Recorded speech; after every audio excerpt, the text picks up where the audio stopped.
BJP అధికారంలోకి వస్తే రాజ్యాంగాన్ని మారుస్తుంది, అందుకే 400 సీట్లలో గెలిపించాలని అడుగుతున్నారు. ఇది గత కొన్ని రోజులుగా వినిపిస్తున్న మాట. ఎన్నికల సమయంలో ఈ ఆరోపణలు అగ్గిని రాజేశాయి. మరి ఈ అగ్గిని ఆర్పాల్సిన బీజేపీ పెద్దలు నీటికి బదులు పెట్రోల్ పోశారు. అది ఎలాగో మీరే చూడండి. और इसके साथ साथ आप देखेंगे कि बार बार ये कहते हैं संविधान बदल देंगे, संविधान बदल देंगे। आप अगर देखेंगे तो डॉक्टर भीमराव अम्बेडकर जी कहा करते थे कि प्रियम्बल जो होता है संविधान का वो उसकी आत्मा होता है, लेकिन वर्तमान की सरकार ने किस प्रकार से प्रियम्बल में सेकुलर शब्द जोड़ने का काम किया। ये प्रियम्बल है और वर्तमान का प्रियम्बल मैं दोनों की कॉपी आपको दूंगा। एक 1976 के अंदर डॉक्टर भीमराव अम्बेडकर संविधान के प्रियम्बल में सेकुलर जोड़ा गया, जो सबसे बड़ा संविधान के साथ में कुटार घात करने का काम किया। और आज देश के प्रधानमंत्री नरेंद्र मोदी जी जिस प्रकार से देश का उत्थान करने का काम कर रहे हैं और देश को आगे बढ़ाने का काम कर रहे हैं, और उन्होंने कहा है, खुद स्वयं भी अनेक भाषणों में किया है, कहा है उन्होंने कि जब तक मैं जीते जी हूँ कोई भी आरक्षण खत्म नहीं कर सकता, और इसलिए आरक्षण पे कोई कुठारघात भी नहीं कर सकता। जहाँ देश के प्रधानमंत्री आरक्षण के साथ में ఈయన పేరు దుష్యంత్ కుమార్ గౌతమ్, బీజేపీ ప్రధాన కార్యదర్శి. ఆయన స్పష్టమైన హిందీలో చెబుతుంది ఏంటంటే, మేము అధికారంలోకి రాగానే రాజ్యాంగ పీఠికను మార్చేస్తాం, రాజ్యాంగంలో లౌకిక అంటే సెక్యులర్ అనే పదాన్ని తొలగిస్తాం. ఇది అంబేద్కర్ రాసిన రాజ్యాంగంలో లేదు, కాంగ్రెస్ రాజ్యాంగానికి సవరణ చేసి తీసుకొచ్చింది. సో మేము అధికారంలోకి రాగానే తీసేస్తాం. ఇది ఆయన చెప్పిన విషయం. అది సంగతి. ఇప్పుడు చెప్పండి, బీజేపీ అధికారంలోకి రాగానే రాజ్యాంగాన్ని మారుస్తుంది అని కాంగ్రెస్ నేతలు చేస్తున్న విమర్శలకు ఇప్పుడు సమాధానం దొరికినట్టయిందని కాంగ్రెస్ నేతలు నొక్కి చెప్తున్నారు. నిన్నటి వరకు జరిగిన పంచాయతీ ఏంటి, రాజ్యాంగాన్ని మార్చేందుకు కుట్ర జరుగుతుందని సీఎం రేవంత్ రెడ్డి ఆరోపించారు. దీనికి బీజేపీ నేతలు కౌంటర్లు ఇచ్చారు. అలాంటిదేం లేదన్నారు.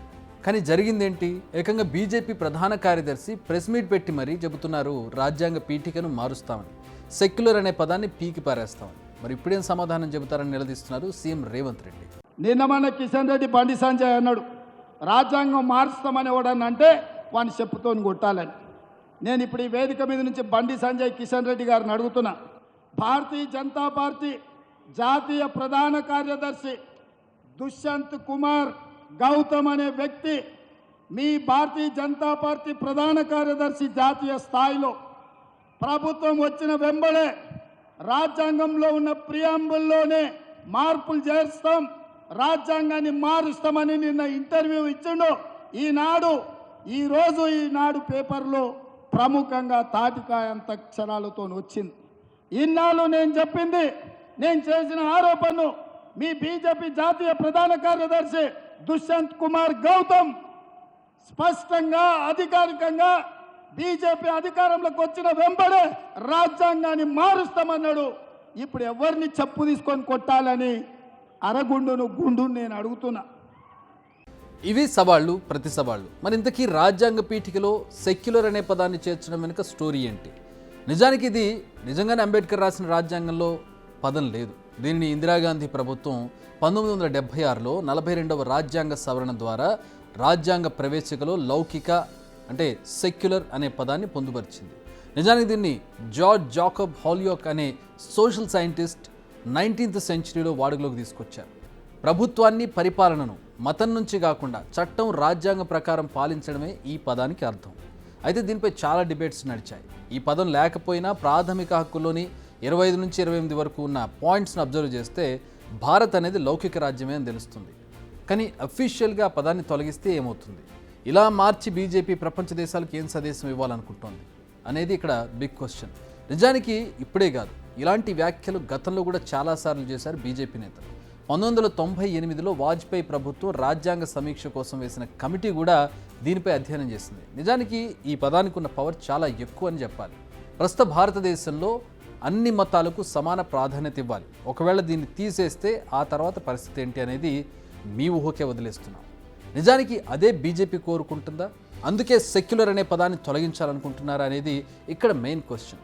బీజేపీ నేతల మాటలు చూస్తుంటే చెప్పేది ఒకటి, చేసేది ఒకటి అన్నట్టుగా తయారైంది పరిస్థితి. ఎందుకు ఈ మాట అనాల్సి వస్తుందంటే, ఇలాంటి విషయాలు ఏవి కూడా బీజేపీ మేనిఫెస్టోలో పెట్టలేదు. ఆల్ ఆఫ్ సడన్ ప్రజల ముందుకు రావడం, అనౌన్స్ చేయడం జరిగిపోతాయి. ఫర్ ఎగ్జాంపుల్, నోట్ల రద్దు. రేపు అధికారంలోకి వచ్చాక సరాసరి స్క్రీన్ ముందో లేదా పార్లమెంట్ ముందో సడన్గా కొత్త బిల్లులు తీసుకురారని గ్యారంటీ ఏంటి అనేది చాలామంది వేస్తున్నటువంటి ప్రశ్న. కాంగ్రెస్ నేతలు ప్రధానంగా వీటినే టార్గెట్ చేసి ప్రజల్లోకి తీసుకెళ్తున్నారు.